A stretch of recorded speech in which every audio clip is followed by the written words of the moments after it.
Elara Martín apoyaba la frente contra el cristal helado del ventanal, en el piso 47 de la Torre Balbuena. Abajo, Madrid se extendía como una galaxia de promesas rotas, un mar de luces parpadeantes que no le pertenecían. A sus 25 años, se sentía como un fantasma habitando el epicentro del poder, una observadora invisible cuya única función era facilitar la vida de otros.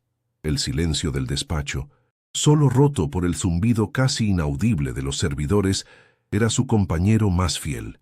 Era aquí, en la quietud de la noche, cuando el peso de su existencia se hacía más tangible. Una vida vivida por deber, no por deseo. Su respiración empañaba el cristal, una mancha efímera que, al desaparecer, le recordaba su propia transitoriedad en aquel universo de lujo y ambición, un lugar donde era esencial, pero, al mismo tiempo, completamente inexistente para sí misma. Pero, ¿qué sucede cuando la jaula dorada tiene una única puerta de escape, custodiada por el hombre que podría ser tanto su salvación como su perdición? Sigue esta historia hasta el final para descubrir un secreto que lo cambiará todo y te dejará sin aliento. No olvides suscribirte y compartir en los comentarios tus teorías sobre el pasado que la define.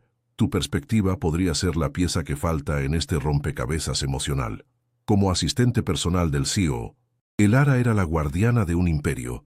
Su trabajo era un ballet de precisión milimétrica, agendas imposibles, viajes transoceánicos organizados al minuto, filtrado de llamadas que podían hacer temblar mercados enteros. En ese caos controlado, ella encontraba un refugio. El control que ejercía sobre el tiempo de Damián Balbuena era el único poder que conocía, una ilusión de dominio que se desvanecía en cuanto cruzaba las puertas automáticas del edificio. Se movía por los pasillos con una eficiencia silenciosa, su presencia tan discreta como el aroma a papel y tecnología que impregnaba el aire. Se había convertido en una extensión de la propia corporación, funcional, impecable y desprovista de cualquier rasgo personal que pudiera delatar la fragilidad que se escondía bajo su profesionalidad intachable. Su virginidad era la última muralla de una fortaleza construida con los escombros de una confianza rota. No era una cuestión de moral o religión, sino de pura supervivencia emocional. Una herida adolescente, infligida con la crueldad descuidada del primer amor, le había enseñado una lección indeleble. La vulnerabilidad era una invitación al dolor. Desde entonces, había asociado la intimidad con una pérdida de control catastrófica, un riesgo que no podía permitirse. Entregar su cuerpo significaba entregar las llaves de su mundo interior, un santuario precariamente equilibrado que protegía con una determinación feroz. El deseo era un idioma extranjero que se negaba a aprender, temiendo que una sola palabra mal pronunciada pudiera derrumbar todo lo que había luchado por sostener, principalmente la frágil salud de su hermana. Cada mañana, el vacío la saludaba desde el otro lado de la cama. Era un compañero constante, un hueco en el pecho que el trabajo extenuante apenas lograba adormecer durante el día. Vivía para otros, una existencia vicaria definida por las necesidades de su familia. El sueldo que quemaba sus manos antes incluso de llegar a su cuenta bancaria no era para ella, era la medicina de su hermana, la tranquilidad de su madre, el pegamento que mantenía unidas las grietas de su hogar a cientos de kilómetros de distancia. Sus propios sueños, si alguna vez los tuvo, eran ahora fósiles enterrados bajo capas de responsabilidad. Se había convertido en un mero conducto, un instrumento para la supervivencia de los suyos, y en el proceso había olvidado cómo sentir algo que no fuera el peso del deber. Su apariencia era un estudio de autocontención. Vestía con una sobriedad que bordeaba la invisibilidad, blusas de colores neutros, pantalones de corte impecable, un calzado cómodo para las largas horas de pie. Su figura, aunque delicada, no invitaba a la mirada. Se movía con una economía de gestos que buscaba no ocupar más espacio del estrictamente necesario. Su largo cabello castaño siempre estaba recogido en una coleta tirante, como si temiera que un solo mechón suelto pudiera revelar el desorden que reinaba en su interior. Solo sus ojos, de un profundo color avellana, traicionaban la calma de su fachada. En ellos se arremolinaba una melancolía antigua, una tristeza silenciosa, que observaba el mundo desde detrás de un cristal, anhelando algo que ni ella misma se atrevía ya a nombrar. La rutina era su anestesia. El despertador sonando en la oscuridad opresiva de su pequeño apartamento, el sabor amargo del café bebido deprisa, el traqueteo del metro que la transportaba de su barrio obrero a la deslumbrante arteria financiera de la ciudad. Cada día era una réplica exacta del anterior, un ciclo diseñado para anular el pensamiento y la emoción. La luz artificial de la oficina sustituía al sol. El murmullo de las conversaciones de negocios reemplazaba cualquier melodía, y el pulso de la ciudad se convertía en el metrónomo de sus horas vacías. Esta repetición asfixiante era su ancla y su prisión. Le proporcionaba una falsa sensación de seguridad, la certeza de que mientras siguiera moviéndose, mientras siguiera produciendo, no tendría tiempo de enfrentarse al silencio ensordecedor de su propio corazón. A veces, sin embargo, la armadura se agrietaba. Sucedía en momentos inesperados. Al ver a una pareja besarse bajo la lluvia en una parada de autobús, al escuchar las primeras notas de una vieja canción en la radio de un taxi, o al percibir el aroma a mar en la colonia de un ejecutivo que pasaba a su lado. Eran punzadas de vida, recordatorios fugaces de un mundo de sensaciones que se estaba perdiendo. En esos instantes, un anhelo afilado y doloroso le atravesaba el pecho, una rebelión silenciosa de su alma entumecida. Duraba apenas un segundo, pero era suficiente para recordarle que bajo la eficiente asistente y la hija responsable, todavía existía una mujer joven cuyo corazón latía con el deseo reprimido de ser, simplemente, vista. El apartamento de Elara era un susurro de existencia en un edificio que gemía con el peso de demasiadas vidas. Apenas 30 metros cuadrados en un barrio obrero de la periferia, donde el olor a guiso y la música alta se filtraban por las paredes delgadas. La única ventana daba a un patio interior, un pozo de ladrillo y ropa tendida que ahogaba la luz del sol mucho antes de que pudiera tocar su alféizar. Cada mueble era de segunda mano, elegido por su funcionalidad y no por su belleza, testigos silenciosos de una vida pospuesta. Este espacio era el reverso exacto de la Torre Balbuena. Aquí todo era compacto, desgastado y real. Era su refugio y su celda, un recordatorio diario de la distancia insalvable que separaba su realidad de la estratosfera en la que trabajaba, un universo al que servía, pero del que nunca formaría parte. Su rutina matutina era una liturgia de autocontrol. El despertador, 1 hora antes del amanecer, era una sentencia. Se movía en la penumbra con la precisión de un autómata, evitando encender la luz principal para no enfrentarse a la crudeza de su entorno tan temprano. El café era instantáneo y amargo, bebido de pie mientras su mente ya estaba en la oficina, repasando la agenda de Damián. Escogía su ropa con una lógica de armadura, prendas que la hicieran invisible, que no dijeran nada de la mujer que las habitaba. Antes de salir, su último gesto era mirar la pequeña pantalla de su móvil, no en busca de mensajes de amigos, sino del extracto bancario, una confirmación numérica de que el sacrificio de un día más era, por ahora, suficiente para mantener a flote a su familia. Las llamadas de su madre eran anclas que la arrastraban de vuelta al pueblo. Solían llegar a media mañana, una interrupción programada en su día de alta eficiencia. La voz de su madre, tensa y cargada de una ansiedad que se contagiaba a través del auricular, nunca preguntaba cómo estaba ella, sino si había llegado el dinero, si había hablado con los médicos, si había alguna novedad. Entre líneas, siempre flotaba la misma pregunta no formulada: ¿cuándo iba a encontrar un buen hombre, uno de su tierra, que la ayudara con la carga? Elara respondía con monosílabos tranquilizadores, manteniendo la voz firme, mientras sentía cómo los músculos de su cuello se anudaban. Cada llamada era un recordatorio de que su vida no le pertenecía. Era una hipoteca emocional que pagaba a plazos, sin final a la vista. Sobre su mesita de noche, una única fotografía rompía la monotonía del cuarto. Era su hermana Luna, a los 16 años, con el pelo al viento y una sonrisa que parecía poder iluminar el mundo. Era una imagen de antes, del tiempo en que la enfermedad era solo una sombra lejana. Ahora, Esa sonrisa era un recordatorio constante del precio de cada uno de sus días.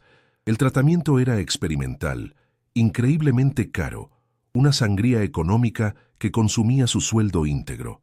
Elara se había convertido en la administradora de una esperanza frágil, cada transferencia bancaria un acto de fe, cada informe médico una sentencia que leía con el corazón en un puño. La salud de Luna era el eje sobre el que giraba su existencia, y el miedo a fallarle era un veneno lento que se extendía por sus venas. El trayecto en metro era un descenso diario a un purgatorio anónimo, empujada entre cuerpos extraños, con la mirada perdida en la oscuridad del túnel, se sentía despojada de su individualidad.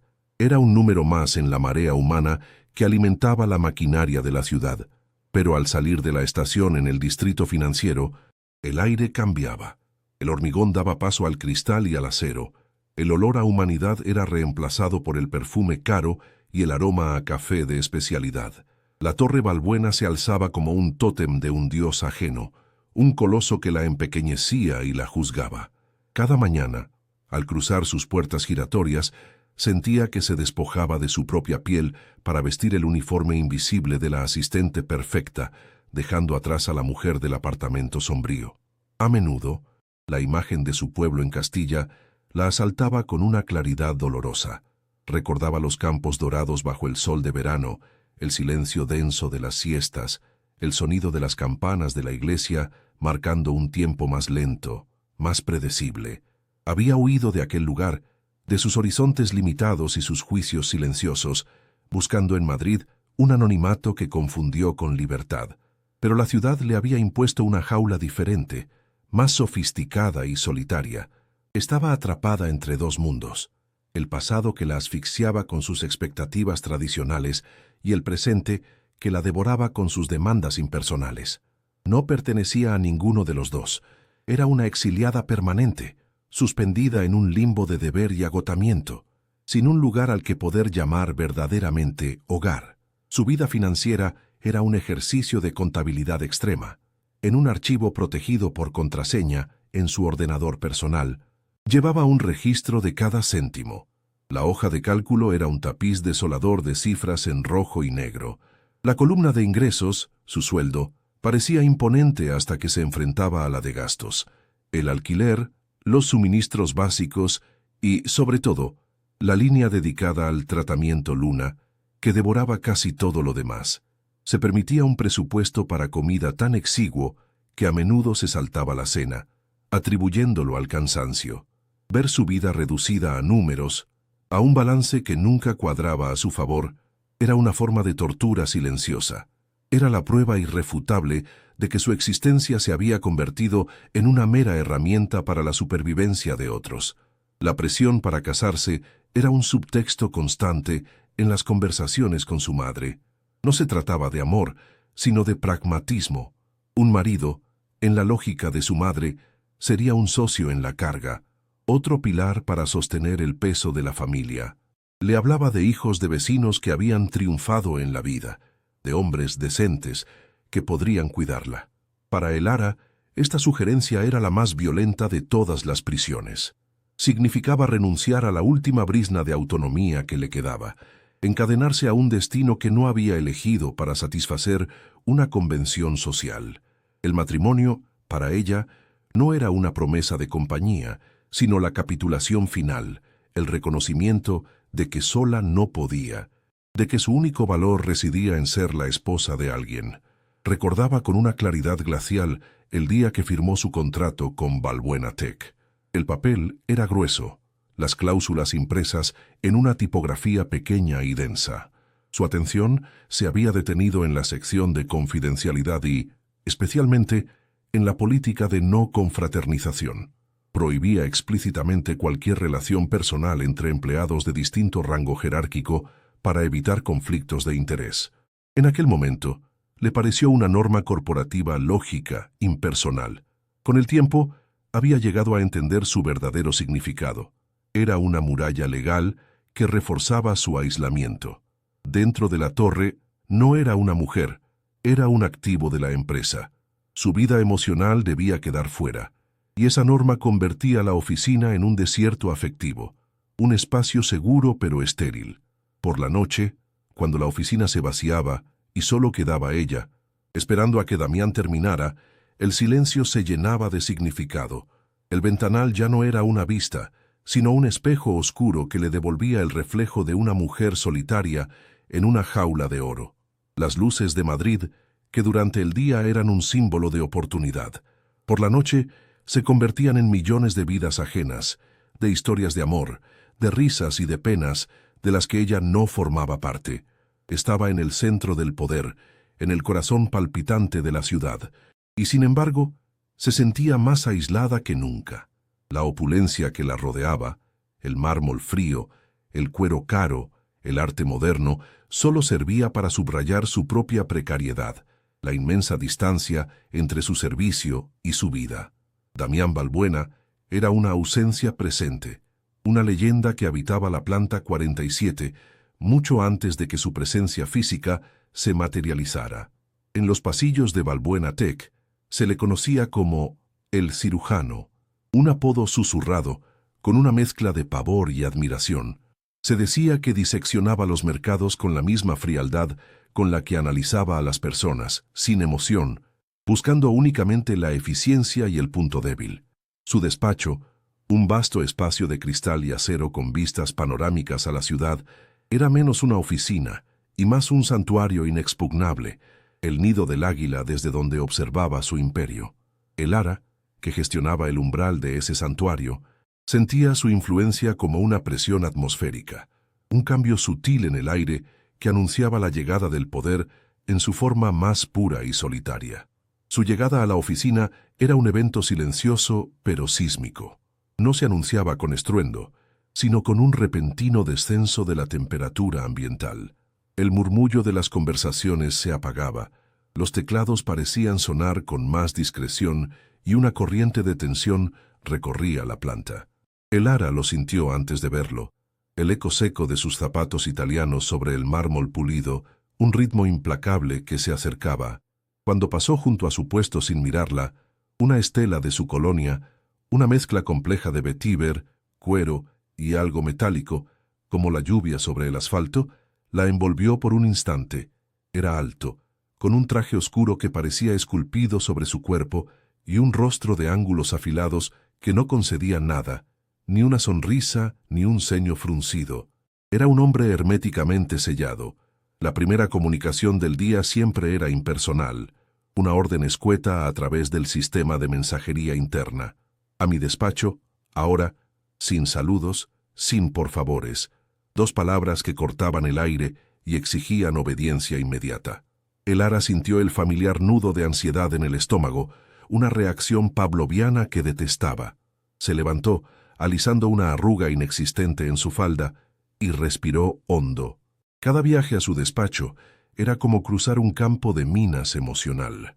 Sabía que él la había contratado personalmente, eligiéndola entre docenas de candidatas con currículos más impresionantes, pero nunca había entendido por qué. Esa incertidumbre era la base de un temor reverencial que la mantenía en un estado de alerta perpetua, obligándola a ser impecable, perfecta, invisible en su eficiencia. El pasillo que conducía a su puerta parecía alargarse con cada paso. Las paredes, adornadas con arte contemporáneo, abstracto y frío, la observaban como centinelas silenciosos. La moqueta de alta densidad ahogaba el sonido de sus tacones, haciendo que su avance fuera fantasmagórico. La puerta de roble oscuro, maciza y sin adornos, era la última frontera. Llamó con 2 golpes suaves pero firmes, como le habían instruido. La voz desde el interior, un barítono grave y sin inflexiones, le ordenó entrar. Al girar el pesado pomo de metal frío, sintió que dejaba atrás no solo el resto de la oficina, sino una parte de sí misma, la que aún conservaba un atisbo de calor y espontaneidad. Entrar en el mundo de Damián Balbuena era someterse a sus reglas, a su clima glacial. Él estaba de espaldas, contemplando la ciudad a través del inmenso ventanal. La silueta recortada contra la luz de la mañana era la de un depredador en su territorio. No se giró de inmediato, dejando que el silencio se estirara, convirtiéndose en una herramienta de poder, un espacio que obligaba a Elara a tomar conciencia de su propia insignificancia en aquel vasto escenario de éxito. Cuando finalmente se volvió, sus ojos se encontraron con los de ella. Eran de un gris tormentoso, inteligentes y desprovistos de cualquier calidez. No la miró como se mira a una persona, sino como se examina a un instrumento, evaluando su utilidad, su estado, su fiabilidad. Bajo esa mirada, Elara se sintió completamente transparente, como si él pudiera ver a través de su profesionalidad y contar cada uno de sus miedos y carencias. El informe de la fusión con K-Systems, dijo, su voz llenando el silencio sin esfuerzo. Contiene un error de cálculo en la proyección del tercer trimestre. Encuéntrelo. No era una petición, sino una declaración de hechos y una orden implícita. Deslizó una pesada carpeta por la superficie de ébano de su escritorio. Elara se acercó, sus dedos rozando apenas la cubierta de cuero mientras la recogía. Se cuidó mucho de no tocar la mano de él, pero la proximidad fue suficiente para sentir una especie de energía estática, una frialdad que paradójicamente quemaba. Se mantuvo erguida, asintiendo con la cabeza, su propia voz atrapada en la garganta. Se limitó a decir un «sí, señor Balbuena», que sonó más frágil de lo que pretendía, odiándose por esa pequeña traición de sus cuerdas vocales. Cuando ya se daba la vuelta para marcharse, con el corazón latiéndole desbocado por la tensión del encuentro, la voz de él la detuvo en seco. «Martín». Elara se giró lentamente, sorprendida de que usara su apellido. Él la observaba con una intensidad renovada, la cabeza ligeramente ladeada, como un científico ante un espécimen inesperado. «Es de Castilla, ¿verdad?». La pregunta la descolocó por completo. No era sobre trabajo, era personal. Era la primera vez en un año que él mostraba el más mínimo interés en algo sobre ella que no estuviera directamente relacionado con sus funciones. Elara luchaba por ocultar su acento, por pulir cada una de sus palabras para encajar en aquel entorno, y él lo había notado, lo había archivado en algún rincón de su mente analítica. Ella asintió, incapaz de articular una respuesta más elaborada. «Sí», susurró, sintiendo que esa simple palabra la desnudaba más que cualquier otra cosa. Le estaba entregando una pieza de su origen, de su verdad, de la vida que tan desesperadamente intentaba mantener separada de aquella torre de cristal. Damián Balbuena no sonrió, pero por una fracción de segundo algo cambió en su mirada. Fue un destello fugaz, una sombra de reconocimiento o quizás de algo más profundo, casi melancólico. Vio en sus ojos a Avellana no a la asistente eficiente, sino a la joven que había llegado a la capital con la determinación silenciosa de los que luchan por algo más que por sí mismos. Vio la honestidad y la tristeza que lo habían intrigado durante la entrevista, un eco de un mundo que él había perdido hacía mucho tiempo. El momento se rompió tan rápido como había comenzado. Él apartó la mirada, volviendo su atención a la pantalla de su ordenador, despidiéndola con un gesto casi imperceptible de la mano.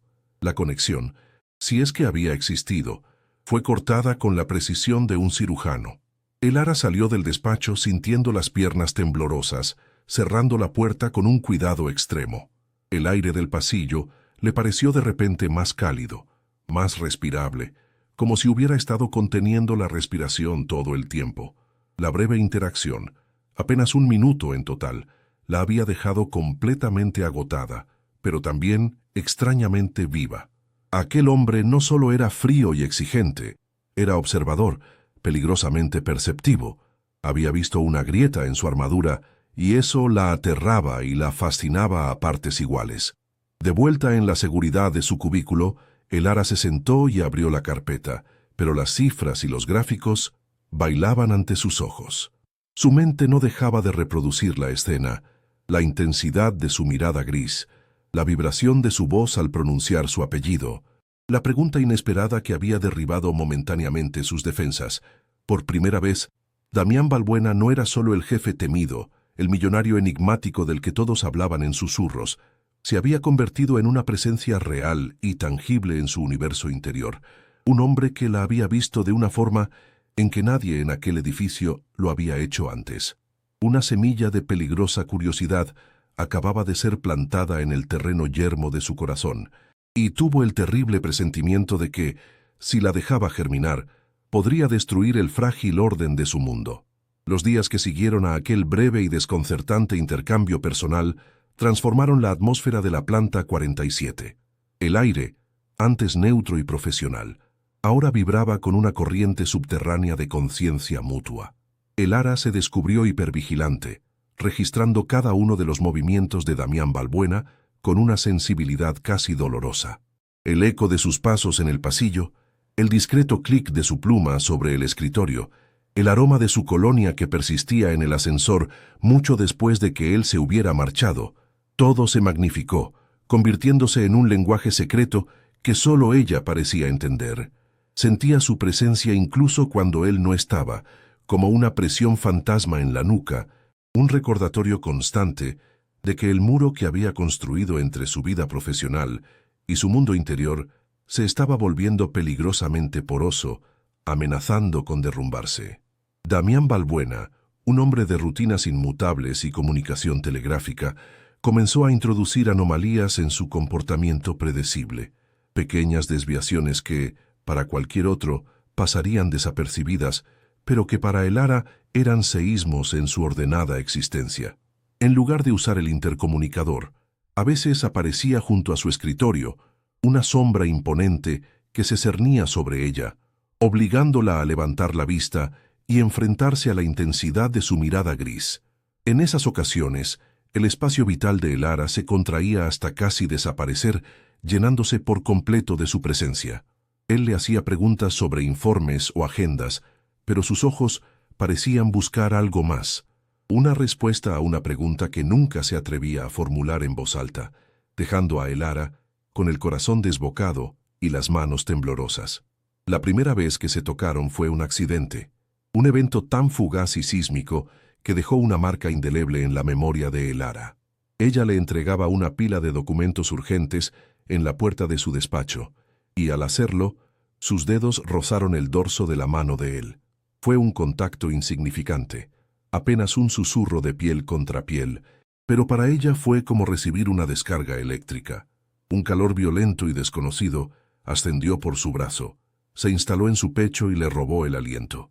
Se quedó paralizada por una fracción de segundo, con los ojos muy abiertos, atrapada en la sorpresa de una sensación que su cuerpo había olvidado cómo procesar. El mundo pareció detenerse en ese instante, reducido al minúsculo punto de contacto entre ellos dos, un universo de posibilidades prohibidas. La reacción de Damián fue igualmente reveladora, aunque mucho más controlada. Retiró la mano como si se hubiera quemado, un movimiento brusco y casi imperceptible que delataba una sorpresa similar. Su rostro, normalmente una máscara de impasibilidad, se contrajo en una expresión indescifrable, una mezcla de ira y algo parecido a la vulnerabilidad. Sus ojos grises se clavaron en los de ella, y por un instante, el Ara vio más allá del CEO, más allá de el cirujano. Vio a un hombre luchando contra un impulso, un hombre tan sorprendido como ella por la intensidad de aquella conexión fortuita. Luego, la máscara volvió a su sitio, más fría y dura que nunca. Cogió los documentos sin decir una palabra y cerró la puerta de su despacho, dejándola sola en el pasillo, temblando con el eco de aquel toque. Las noches de trabajo se convirtieron en su territorio común, un escenario íntimo y peligroso. A medida que el resto de la torre se vaciaba, el silencio entre ellos se hacía más denso, cargado de palabras no dichas y deseos reprimidos. La oficina, un lugar de poder y eficiencia durante el día, se transformaba bajo la luz artificial en un confesionario o una celda compartida. Las luces de Madrid, parpadeando a través del inmenso ventanal, actuaban como un público silencioso para su drama privado. El Ara intentaba concentrarse en las pantallas, en los números y las proyecciones, pero la conciencia de que él estaba a solo unos metros, en su propio santuario de cristal, era una distracción constante y abrumadora. Cada crujido del edificio, cada zumbido de los servidores, parecía amplificar la tensión que crecía entre ellos. Una noche, el agotamiento la venció. Se quedó dormida sobre su teclado, con la mejilla apoyada en un informe financiero y el pelo suelto enmarcando su rostro en un desorden inusual. Damián salió de su despacho y la encontró así, vulnerable y desarmada en la quietud de la oficina. Se detuvo a una distancia prudencial, observándola. La luz de la pantalla iluminaba sus facciones, suavizando la tensión habitual de su mandíbula y revelando una juventud que su profesionalidad solía ocultar. Por un momento, la expresión de Damián se despojó de toda su dureza. Había una mezcla de anhelo y una profunda tristeza en su mirada, como si estuviera contemplando un fantasma de un pasado irrecuperable. No la despertó. Simplemente se quedó allí, un guardián silencioso en la oscuridad, luchando una batalla interna que ella ni siquiera podía imaginar. Cuando Elara despertó, sobresaltada y desorientada, sintió una extraña sensación de haber sido observada. La oficina estaba en silencio, la puerta del despacho de Damián cerrada. Todo parecía normal, excepto por una cosa. Sobre su escritorio, junto al teclado, había una taza de porcelana blanca humeando suavemente. Contenía un café de aroma intenso y complejo, el mismo que él tomaba, preparado en la costosa máquina de su despacho a la que nadie más tenía acceso. No había nota ni explicación. Era un gesto silencioso, anónimo, pero inconfundiblemente suyo. Un acto de cuidado que rompía todas las reglas no escritas de su relación profesional. Elara rodeó la taza con sus manos frías, sintiendo el calor filtrarse en su piel, y una emoción cálida y aterradora se extendió por su pecho. Una grieta más en su armadura. El dilema de Elara se agudizó hasta convertirse en una tortura constante.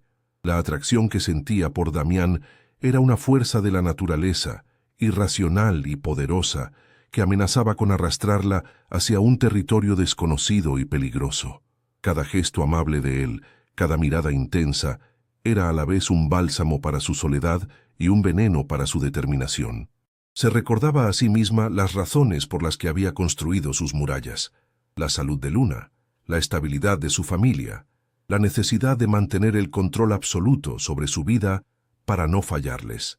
Damián Balbuena representaba la antítesis de todo eso.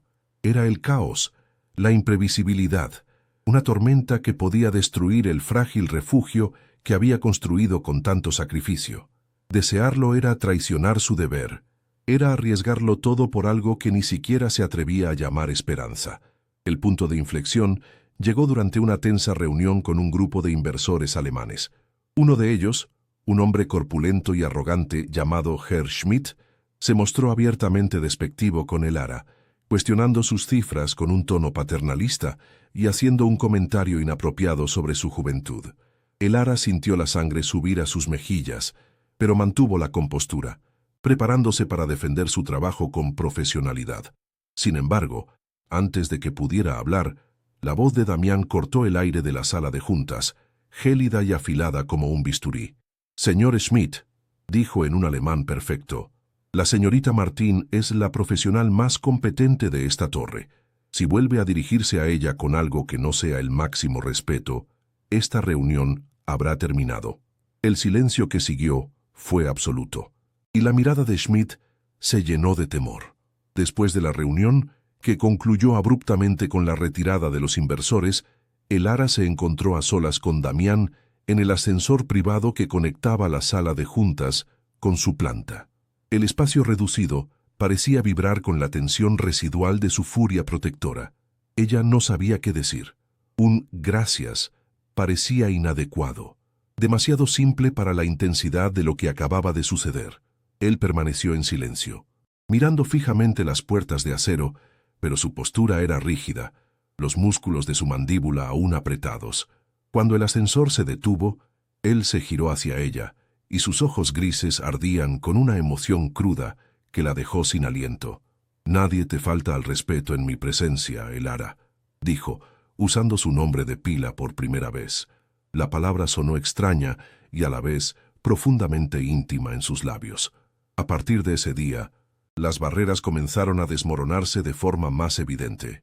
Las conversaciones, aunque todavía ancladas en lo profesional, se salpicaban de breves incursiones en lo personal.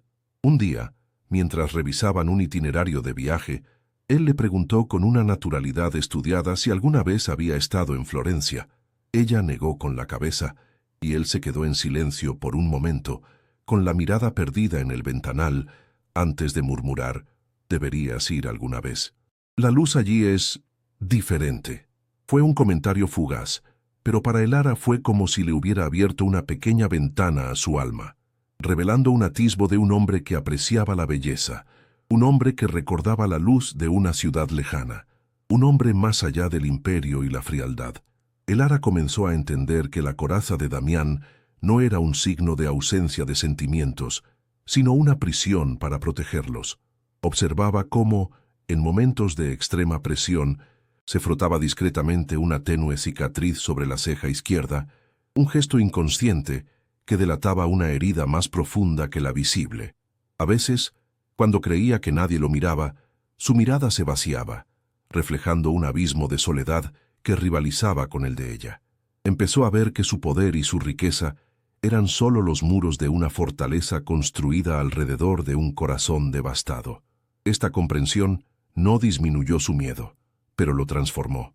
Ya no solo sentía una atracción física, sentía una empatía peligrosa, un deseo de alcanzar y tocar la herida que él ocultaba con tanto celo. Su propio cuerpo se convirtió en un traidor. Se encontraba eligiendo su ropa por la mañana con un cuidado que antes no tenía, optando por una blusa de seda que caía de una manera particular o dejando suelto su cabello, permitiendo que enmarcara su rostro en lugar de reprimirlo en una coleta severa.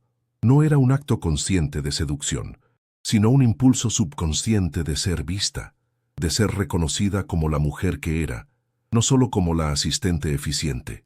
Cada vez que captaba su propia imagen en el reflejo de una ventana o un espejo, sentía una punzada de culpa. Se sentía desleal a su propósito, a la vida de sacrificio que había elegido. Este despertar de su feminidad, provocado por la atención de un hombre prohibido, era a la vez embriagador y profundamente aterrador. El dilema moral la consumía en las largas horas de insomnio. En la oscuridad de su pequeño apartamento, la cara de su hermana Luna y la de Damián Balbuena luchaban por la supremacía en su mente. Luna representaba el deber, el sacrificio, el amor puro y la responsabilidad que la anclaba a la tierra. Damián, en cambio, era el abismo, el deseo, la promesa de una vida sentida con una intensidad que nunca había conocido, pero también la amenaza de una caída catastrófica. Ceder a sus sentimientos por él se sentía como una traición a su hermana, como si estuviera malgastando energía emocional en sí misma, cuando cada gramo de su ser debía estar dedicado a la supervivencia de Luna. ¿Tenía derecho a desear algo para sí misma? ¿O su único propósito era ser un instrumento para los demás? Una noche especialmente larga, después de cerrar un acuerdo transatlántico que los había mantenido en la oficina hasta el amanecer, la atmósfera se volvió insoportablemente íntima. Estaban solos, agotados y con las defensas bajas.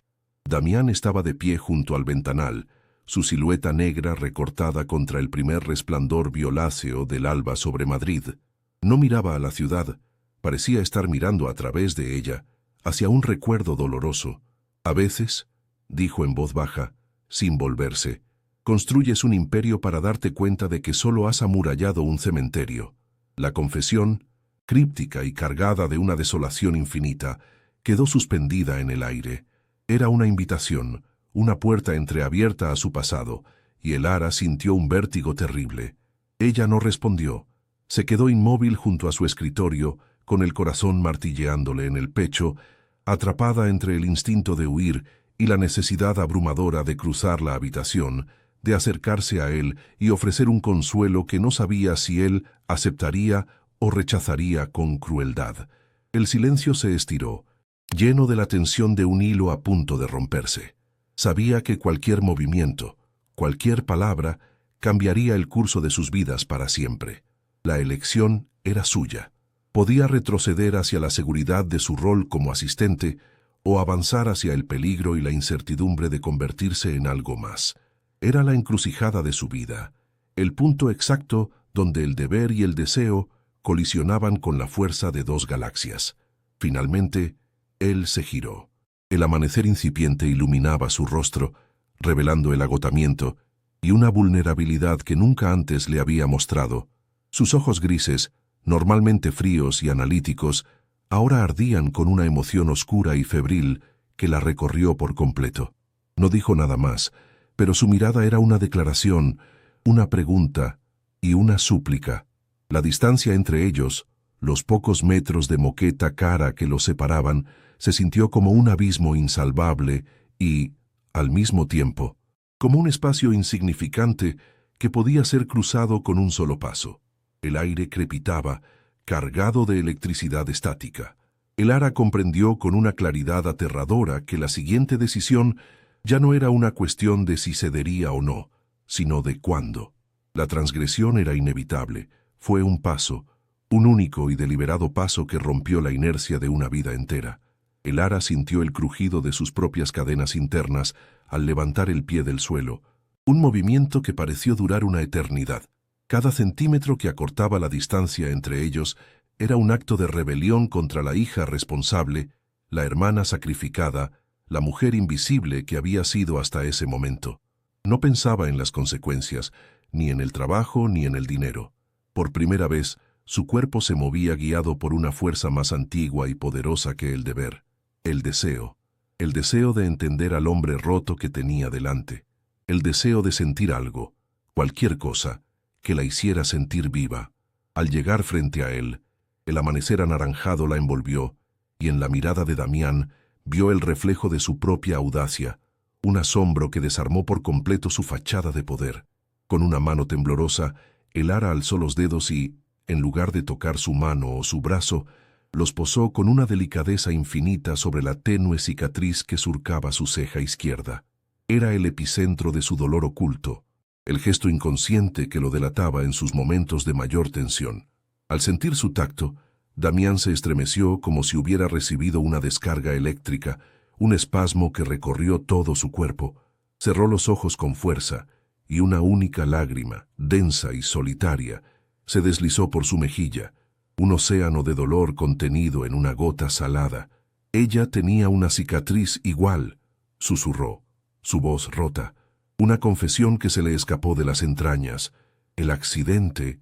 Yo conducía, el imperio, la frialdad, el cirujano.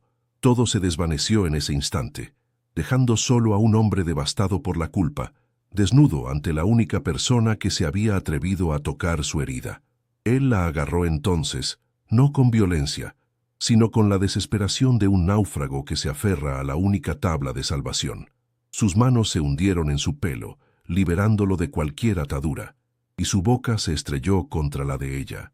El beso no fue tierno ni romántico, fue una colisión, una fusión de soledades y anhelos reprimidos durante demasiado tiempo. Elara sintió el sabor del café amargo, de la falta de sueño y de una tristeza tan profunda que amenazaba con ahogarla. Le devolvió el beso con la misma ferocidad, una urgencia nacida de años de inanición emocional. Sus cuerpos se apretaron contra el ventanal frío, con la ciudad despertando a sus pies, ajena al cataclismo que estaba teniendo lugar en la planta 47. Era un acto de profanación y de salvación, un punto de no retorno que ambos cruzaron voluntariamente, con los ojos cerrados y el alma abierta de par en par.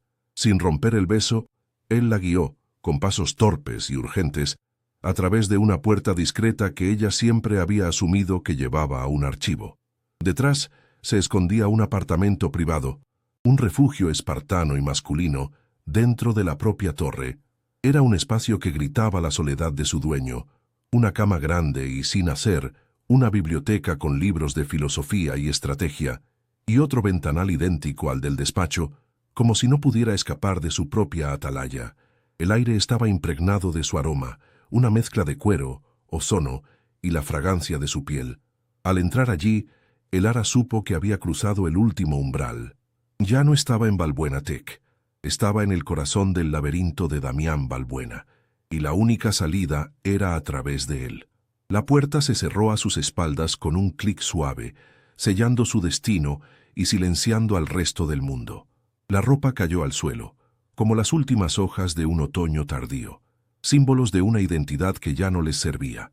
Desnuda bajo su mirada intensa, Elara no sintió vergüenza, solo una vulnerabilidad abrumadora y extrañamente poderosa. Él la observó con una reverencia que la desarmó, sus ojos grises recorriendo cada centímetro de su piel, no con lujuria, sino con una especie de asombro doloroso, como si estuviera contemplando algo puro que temía manchar. «Eres real», murmuró, su voz ronca por la emoción, mientras sus dedos trazaban el contorno de su cadera, con una delicadeza que contradecía la fuerza de sus manos. En ese momento, ella comprendió que su virginidad no era un trofeo para él, sino un espejo que le devolvía la imagen de todo lo que había perdido, de una inocencia que él creía extinta para siempre en su propio universo. Cuando él la tumbó sobre las sábanas frías de lino, el miedo, un viejo conocido, intentó reclamar su territorio. Un pánico helado le atenazó el estómago, el recuerdo de una confianza rota en la adolescencia. Pero entonces, Damián se inclinó sobre ella y, en lugar de tomarla, apoyó la frente en la suya, compartiendo su aliento. «No te haré daño, Elara», susurró, y en su voz había un juramento solemne. «Nunca». La sinceridad de sus palabras disipó las sombras del pasado. Ella le rodeó el cuello con los brazos, atrayéndolo hacia sí en un acto de entrega total. La breve punzada de dolor fue rápidamente reemplazada por una oleada de calor abrumadora, una sensación de plenitud que llenó todos los vacíos de su ser. No era solo un acto físico, era un anclaje, dos almas a la deriva encontrando un puerto en la tormenta del otro. Mientras se movía dentro de ella, lento y deliberado, sus defensas se rindieron por completo. Él no era un conquistador, sino un peregrino llegando a un lugar sagrado. Cada caricia, cada beso, era una pregunta, una exploración de un territorio emocional que ambos temían y anhelaban. Elara se aferró a él, a los músculos tensos de su espalda, sintiendo el latido frenético de su corazón contra el suyo. Lloró en silencio, no de tristeza, sino de liberación, lágrimas por la joven que había sido, por la soledad que la había acompañado durante tanto tiempo, y por el terror y la maravilla de sentirse, por fin, completamente vista. Él besó sus lágrimas, probando su sal, absorbiendo su dolor como si fuera propio. En la cima del placer, sus nombres se escaparon de sus labios como una oración, un reconocimiento mutuo en la oscuridad. En el clímax de la entrega, cuando sus cuerpos temblaban al unísono, él le susurró al oído las palabras que sellarían su vínculo para siempre. «Creí que había muerto con ella», confesó con la voz ahogada por la emoción, refiriéndose a su prometida perdida. «Pero cada día, al verte entrar por esa puerta, una parte de mí volvía a la vida. Me has estado resucitando en silencio, Elara». Esta revelación fue más íntima que cualquier contacto físico. Le estaba entregando la llave de su tormento, la verdad de su obsesión. No era solo deseo lo que sentía por ella, era una dependencia existencial, una necesidad de su luz para ahuyentar sus propias tinieblas. Ella lo abrazó con más fuerza, comprendiendo la magnitud de su confesión y el peso del corazón que ahora, de alguna manera, le pertenecía. Después, el silencio regresó, pero era un silencio diferente. Ya no estaba cargado de tensión, sino de una intimidad frágil y sobrecogedora. Yacían enredados, con la piel de él aún húmeda por el sudor y la de ella sensible a cada roce. El sol, ya en el horizonte, inundaba la habitación con una luz dorada y limpia, como si el mundo hubiera sido lavado de sus pecados. Elara apoyó la cabeza en su pecho, escuchando el ritmo calmado de su corazón, un sonido que se sintió como el primer latido de una nueva vida. Había cruzado todas las líneas, había roto todas sus reglas y había entregado la última muralla de su fortaleza. No sabía qué vendría después, si la ruina o la redención, pero en ese instante, envuelta en los brazos del hombre que era a la vez su jefe y su perdición, sintió una paz que nunca antes había conocido. Damián le acariciaba el pelo con una lentitud infinita, sus dedos dibujando patrones en su espalda. Su mirada estaba fija en el techo, pero Elara sabía que no estaba allí. Estaba viajando por los escombros de su pasado, reevaluando todo a la luz de lo que acababa de suceder. La vulnerabilidad permanecía en su rostro, una apertura en su armadura que lo hacía parecer más joven, casi un extraño. Ella se dio cuenta, de que el acto de transgresión no había sido solo suyo. Él también había violado sus propias leyes, permitiendo que alguien entrara en la fortaleza que había construido alrededor de su corazón. Estaban juntos en esto, dos infractores en la cima del mundo, suspendidos entre el amanecer y las consecuencias inevitables de su elección, unidas por un secreto que ahora los definiría para siempre. La luz del día era un juez implacable.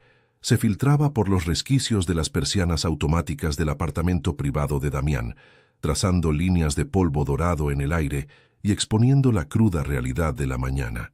Elara despertó sola.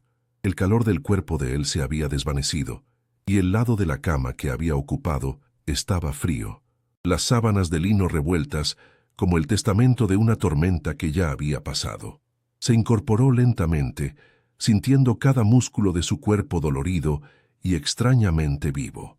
El silencio era absoluto, un vacío que amplificaba el zumbido de sus propios pensamientos.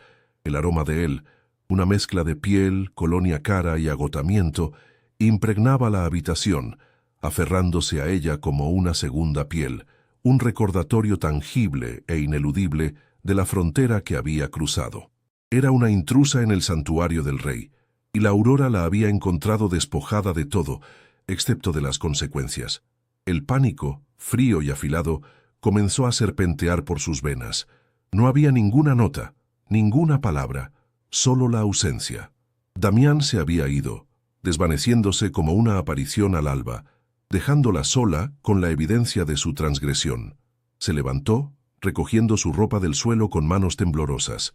Cada prenda se sentía ajena, el disfraz de una mujer que ya no existía. Al vestirse, al volver a meterse en la piel de la asistente eficiente, sintió una disonancia insoportable.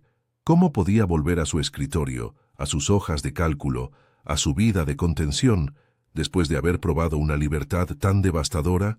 La puerta del apartamento se abrió al pasillo de la oficina, un portal que la devolvía a su jaula. Al cruzarlo, sintió que dejaba atrás no solo una noche, sino la última brizna de la inocencia que le quedaba, intercambiada por un secreto que ahora la quemaba por dentro. El regreso a su puesto de trabajo fue una caminata por el purgatorio. La oficina, que empezaba a llenarse con los primeros empleados, le pareció un escenario irreal. Las conversaciones triviales sobre el fin de semana, el aroma a café de filtro y el murmullo constante de los teclados sonaban distorsionados, como si los escuchara desde debajo del agua. Se sentó en su silla, encendió su ordenador y la pantalla la saludó con la misma lista de tareas de siempre. Pero todo había cambiado. Sentía las miradas de sus compañeros como agujas, aunque nadie le prestaba atención. La normalidad del entorno era una tortura que subrayaba la magnitud de su propia anomalía. Llevaba el pecado y la gloria de la noche anterior grabados en la piel, un estigma invisible que la separaba de todos, aislándola en una isla de experiencia inconfesable. El silencio de Damián fue la forma más cruel de castigo. Las horas se arrastraron pesadas y densas, sin un solo mensaje, sin una sola llamada. Permaneció encerrado en su despacho, una fortaleza de cristal impenetrable. Elara podía ver su silueta a través del vidrio ahumado, una sombra inmóvil frente a la ciudad. Cada minuto que pasaba sin contacto era una confirmación de sus peores temores. Para él, no había sido más que un impulso, un momento de debilidad del que ahora se arrepentía profundamente. La había utilizado para exorcizar a sus fantasmas y ahora, con la luz del día, la descartaba. El recuerdo de su vulnerabilidad, de las palabras que le había susurrado en la oscuridad, se convirtió en una humillación. Había confundido la desesperación de un hombre roto con una conexión genuina, y ahora pagaba el precio de su ingenuidad con un silencio que la estaba destrozando. La llamada de su madre llegó como un latigazo, devolviéndola a la realidad de sus obligaciones. La voz al otro lado del teléfono, cargada de la ansiedad de siempre, preguntaba por los resultados de unas pruebas médicas de Luna, por el próximo pago a la clínica. Elara respondió con monosílabos, su mente a 1000 kilómetros de distancia, atrapada en la planta 47. Su madre notó su distracción. ¿Te pasa algo? Pareces cansada. Es solo trabajo, mintió Elara, y la mentira le supo a ceniza en la boca. Al colgar, El peso de su responsabilidad la aplastó. ¿En qué estaba pensando? Había puesto en riesgo el único sustento de su hermana, la frágil estabilidad de su familia, por un hombre que ni siquiera tenía la decencia de mirarla a la cara al día siguiente. La culpa fue un ácido que le recorrió el alma, corroyendo el recuerdo de cada caricia, de cada beso. A media tarde lo vio. Damián se había levantado de su silla y estaba de pie junto al ventanal, en la misma posición en la que lo había encontrado la noche anterior. Pero su postura era diferente. No había rastro de la vulnerabilidad que la había invitado a acercarse. Ahora estaba rígido, con los puños apretados a los costados, la mandíbula tensa. Parecía un hombre en guerra consigo mismo, un prisionero golpeando los barrotes invisibles de su propia celda. Elara comprendió entonces que su silencio no era solo un rechazo hacia ella, sino una manifestación de su propia tortura. Estaba reconstruyendo sus muros, ladrillo a ladrillo, y ella era la amenaza que debía quedar fuera. Su dolor se mezcló con una punzada de compasión, lo que lo hizo todo aún más insoportable. No solo sufría por su abandono, sufría por la cárcel en la que él mismo se había encerrado. Finalmente, la convocó. El mensaje en la pantalla fue escueto y brutalmente profesional. A mi despacho, traiga el borrador del proyecto Phoenix. Su corazón se detuvo y luego comenzó a latir con una fuerza dolorosa.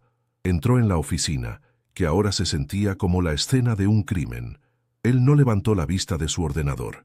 «Déjelo ahí», dijo, señalando una esquina de la inmensa mesa de ébano. Su voz era plana, desprovista de cualquier emoción, la voz de un extraño. Elara se quedó inmóvil por un segundo, esperando, anhelando una sola mirada, un gesto, cualquier cosa que reconociera lo que había pasado entre ellos. Pero no hubo nada. La trató con una indiferencia tan calculada y perfecta que era más cruel que el odio. Era como si la noche anterior nunca hubiera existido, como si ella fuera, de nuevo, una pieza de mobiliario en su imperio. Al salir de su despacho, con el eco de esa frialdad resonando en sus oídos, algo dentro de Elara se rompió, pero no se desmoronó. La humillación y el dolor, en lugar de ahogarla, se solidificaron en una rabia fría y silenciosa.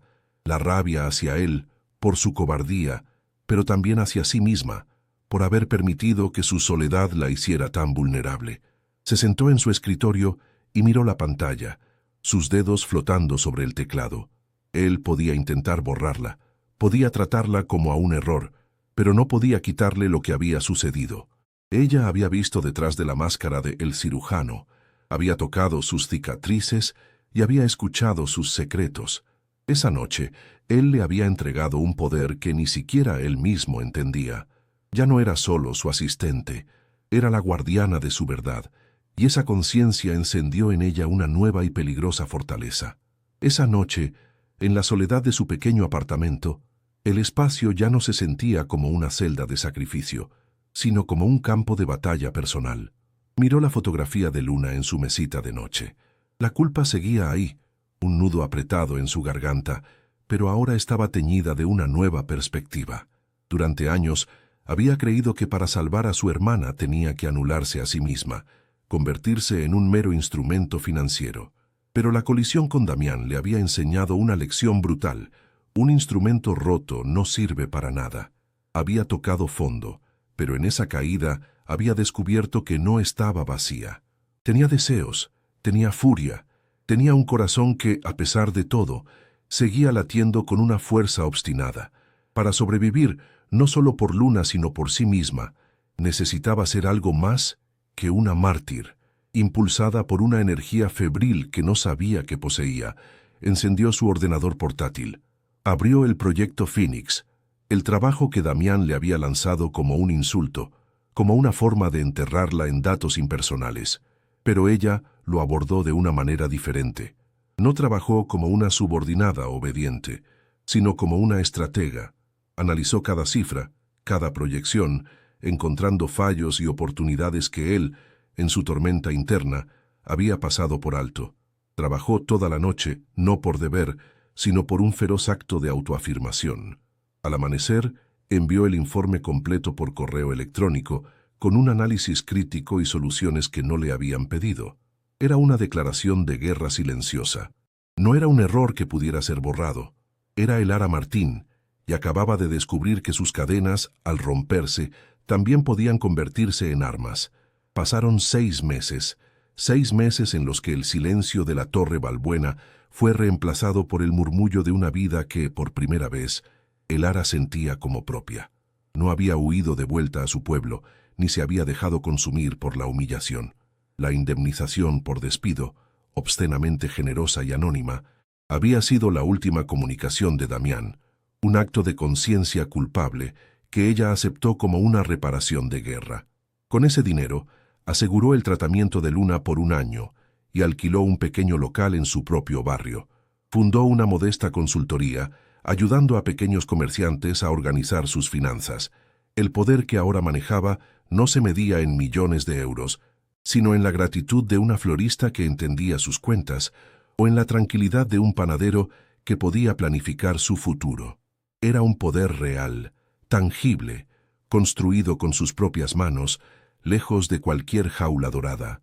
Una tarde de otoño, mientras la luz dorada se derramaba sobre las calles de su barrio, un coche negro y reluciente, tan fuera de lugar como una pantera en un jardín doméstico, se detuvo frente a su oficina. El Ara lo vio desde su ventana, y su corazón, que había aprendido a latir a un ritmo tranquilo y constante, se desbocó con la violencia de un animal asustado. Damián Balbuena salió del vehículo, sin chófer, sin guardaespaldas, solo él, de pie en la acera, con un traje impecable que parecía una armadura en aquel entorno de ladrillo y vida cotidiana. No observaba el barrio con la distancia de un conquistador, sino con la vacilación de un exiliado que regresa a una tierra que ya no reconoce. Por un instante, bajo el sol poniente, no parecía un titán de las finanzas, sino un hombre terriblemente solo, buscando una dirección que había perdido hacía mucho tiempo. El sonido de la campanilla sobre la puerta anunció su entrada. El espacio que el Ara había creado era el antídoto de su despacho, pequeño, luminoso, con el aroma a café recién hecho y el verde de varias plantas que trepaban por las estanterías. Damián se quedó inmóvil en el umbral, sus ojos grises recorriendo cada detalle, desde los dibujos de su sobrino pegados en un corcho hasta la pila de facturas perfectamente ordenadas sobre la mesa de madera clara. Era un mapa de la nueva vida de ella, una vida en la que él no tenía cabida. Finalmente, su mirada se posó en el Ara. La mujer que le sostuvo la mirada no era la asistente asustada que había despedido. Había una calma en su postura, una fuerza serena en sus ojos avellana que no era desafío, sino autoconocimiento. Ella no dijo nada, simplemente esperó, dueña de su espacio, de su silencio, de sí misma. «Te despedí para protegerte», dijo él, y su voz, despojada de la resonancia del poder, sonó extrañamente humana en la quietud de la oficina. «Mis rivales habían conseguido fotos nuestras. Iban a destruirte para llegar a mí. Fue el acto más cobarde de mi vida. Usar mi poder para alejar a la única persona que…» Se detuvo, tragando saliva, luchando contra unas palabras que llevaban meses ahogándolo. «He pasado este tiempo desmantelando el imperio que construí sobre la culpa. Vendí las divisiones que se basaban en la crueldad. Estoy intentando aprender a construir en lugar de conquistar». No pedía perdón, no ofrecía excusas. Era una confesión cruda, el informe de daños de un alma que había decidido por fin salir de su propia fortaleza en ruinas, buscando, quizás, un nuevo terreno donde empezar a edificar. El Ara escuchó cada palabra, sintiendo cómo se disolvían las últimas capas de la ira que había albergado. Lo que quedaba era una empatía profunda y dolorosa por el hombre que tenía delante, un hombre que había tenido que perderlo todo, incluido a ella, para empezar a encontrarse. Se levantó y caminó hacia la ventana, dándole la espalda por un momento, observando la vida sencilla de la calle. «Aquí no eres el CEO, Damián», dijo suavemente, su voz apenas un susurro. «No eres el cirujano. Aquí no tienes que cortar nada para sobrevivir». No era una absolución ni una promesa, era una declaración de hechos, la presentación de un mundo diferente, un mundo a escala humana, donde las heridas no se amputaban, sino que se les permitía, con tiempo y cuidado, cicatrizar. Le estaba mostrando una puerta que no era de oro ni de acero, sino de simple madera, que conducía a una posibilidad de paz. Él se acercó a ella, deteniéndose a un paso de distancia, tan cerca que podía sentir el calor que emanaba de su cuerpo. El aire entre ellos vibraba, ya no con la tensión del deseo prohibido, sino con el peso de un futuro no escrito. La luz del atardecer los envolvió, bañando la pequeña oficina en un resplandor casi sagrado. El final de su historia no estaba allí, en ese reencuentro. El final era el principio, la elección que ahora ambos debían tomar, libres de sus antiguas prisiones. Si esta historia ha tocado tu corazón, si has sentido el peso de cada elección y el vértigo de cada mirada, no dejes que termine aquí. Suscríbete para no perderte ni un solo capítulo de las vidas que creamos. Dale a me gusta para que esta historia llegue a más almas. Comparte con quien sepa apreciar un amor que desafía al destino. Y sobre todo, cuéntanos en los comentarios, ¿crees que el amor puede realmente sanar las heridas más profundas? Tu opinión es la pieza final de este rompecabezas emocional.